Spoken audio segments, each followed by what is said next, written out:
everybody, it's WhatDaBuG. Yes, I am back. It's also my birthday week. Fuck Gypsy and her birthday on the 27th. And fuck her even more because she's got her first court date on the 29th. Otherwise, we're here to talk about how Gypsy's been doing her thing with her boyfriend and her baby daddy. Well, it's the same person, but he's now banned off of TikTok. What did he do? Could it have been bullying? Oh, I think it might have been. Yes. So we found out recently that he was banned off of TikTok. He apparently has been going on to other people's lives and commenting. He had gone onto a creator's platform, onto her page, and she had barely had any likes and had barely been up for even just an hour. I don't even remember how long it was. And he had already commented under it. I mean, when somebody gets hundreds of thousands or even tens of thousands of likes under something, or, they get hundreds of comments and you're one of the first few, either you were online at the same time or you were watching it.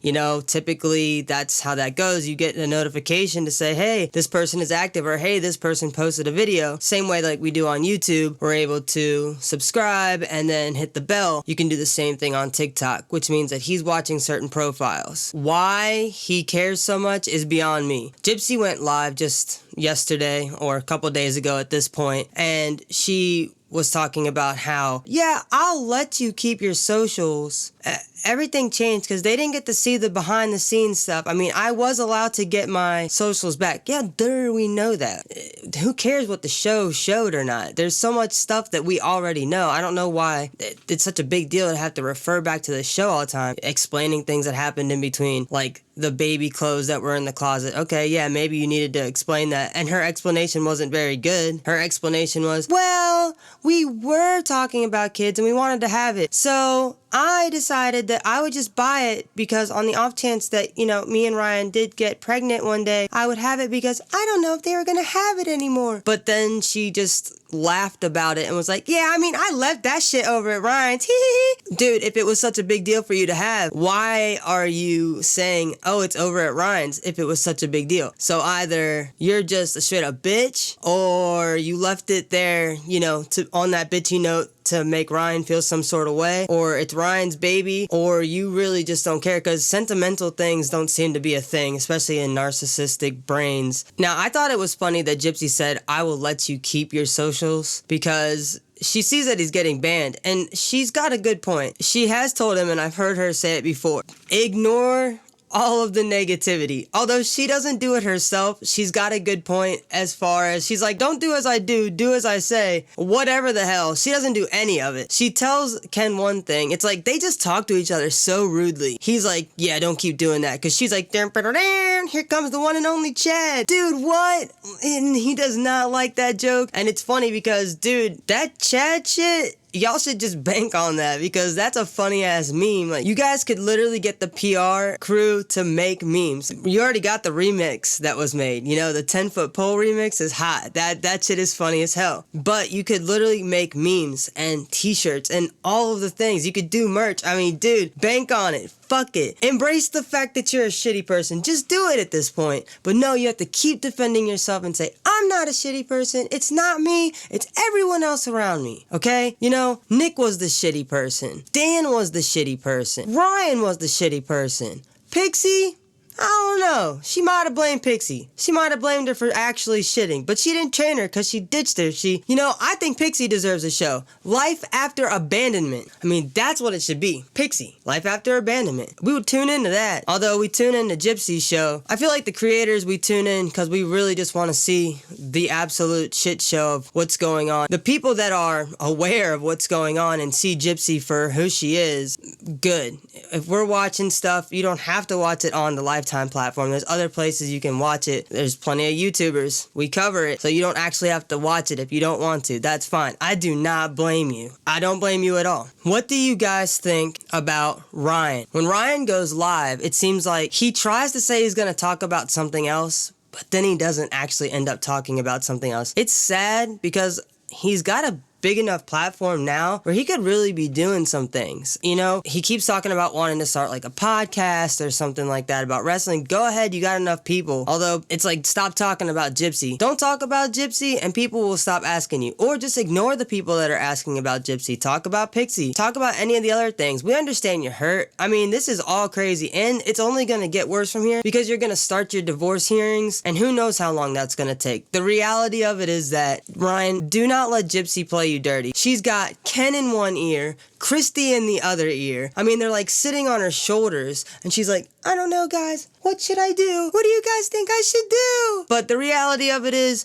Ryan, do not play into her bullshit any more than you already have. It's sad enough at the point where you're at and you feel the need to apologize for things. Whether it's on the show, which happened months ago, or it's actually now because you're still apologizing. For what? I don't know, dude. I think you did a great job being the husband that you could try to be. Did Lifetime try to make you come off a little creepy? Yeah. Did they try to make you come off really bad? Yeah. Dude, I would maybe stop petting on chicks. Chicks don't really like to be pet, you know. Don't touch her like that. Don't go, like, don't ooh and ah over her arm. That's weird, okay? But other than that, dude, I mean, I think for the most part, everybody really has your back and wants to see you do good. You know, don't worry about what's going on with Gypsy. Don't worry about what's going on with Ken. You know, I would try to stay out of it as much as possible. Don't even mention her, especially with the divorce hearings coming up. That's what I would say do. I don't know about you guys, but I think that it's also crazy that Gypsy got so mad on the show about Ryan saying, you know, it's revenue. And she's like, I don't care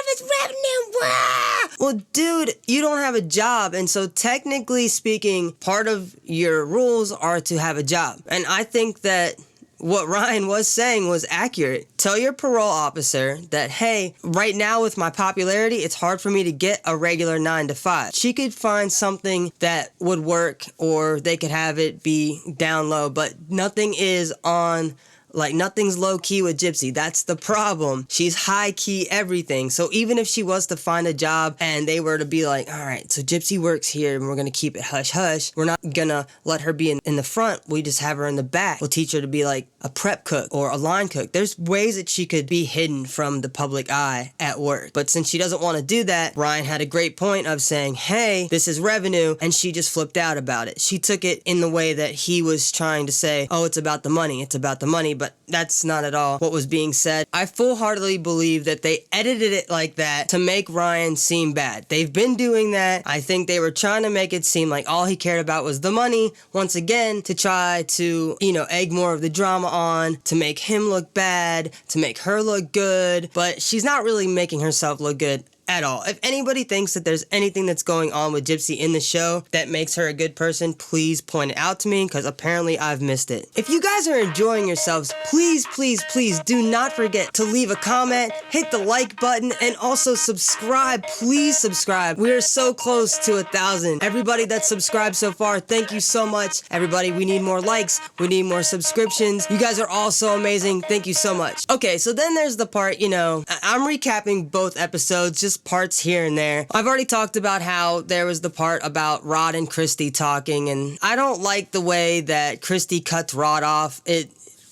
That screams red flags other than everything else that she does. Like how she was being so disrespectful at the fact that Ryan was sick and that he needed to stay in his room. She didn't care about him staying in his room because she was gonna catch it. No. She was just being a fucking bitch. Literally, okay? That's all it was. There was nothing more than that to that. So, moving along, there's the part where Gypsy goes to her doctor's appointment for the rhinoplasty, and it's funny because she brings Mia with her, obviously Kristy as well. You always want your mom or your dad to be there at those doctor's appointments like that, even though this is by choice. It kind of reminds me of that episode of Daria where Quinn, Daria's little sister, wants plastic surgery and she brings Daria and she's like, what do you think? And literally, it's just so funny. It reminded me of that. After Gypsy's doctor asks her, like, what do you want done? And then does the 3D diagram showing her the more feminine slope, right? Because that was important. After he shows her the picture of that, he then turns and goes, all right, and then you're gonna be next. I thought that was really funny. I don't know. And Mia's nose doesn't look to be half as horrific as Gypsy's was prior to the surgery, but whatever. Vanity, right?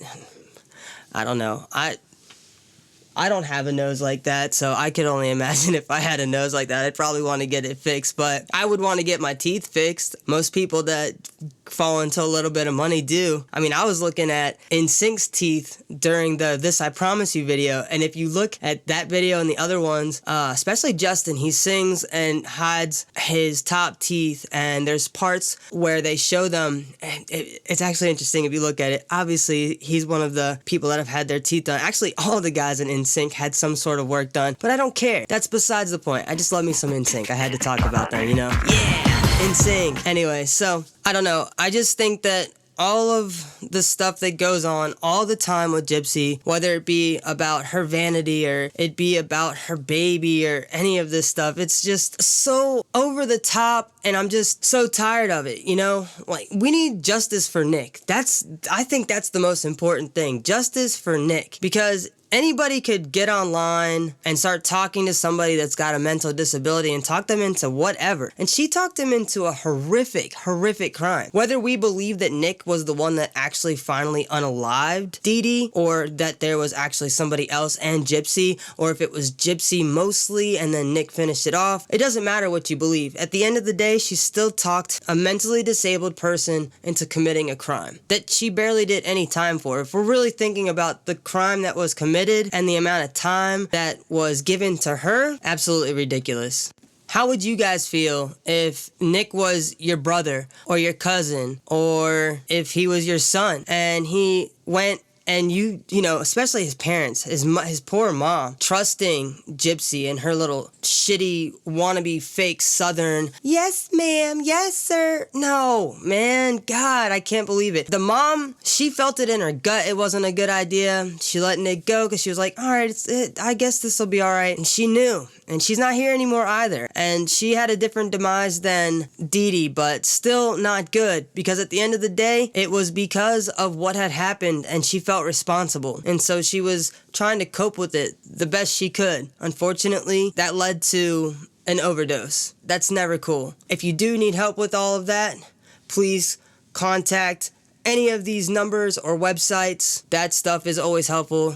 It's not a good way to be. It's not a good way to feel. I'm sure being sick like that isn't very fun. Or if you need to, literally, I'm not joking, reach out to me and I will help steer you into the direction that you need if you do or want any help along those lines. Or suicide prevention as well. Please reach out. You're not alone.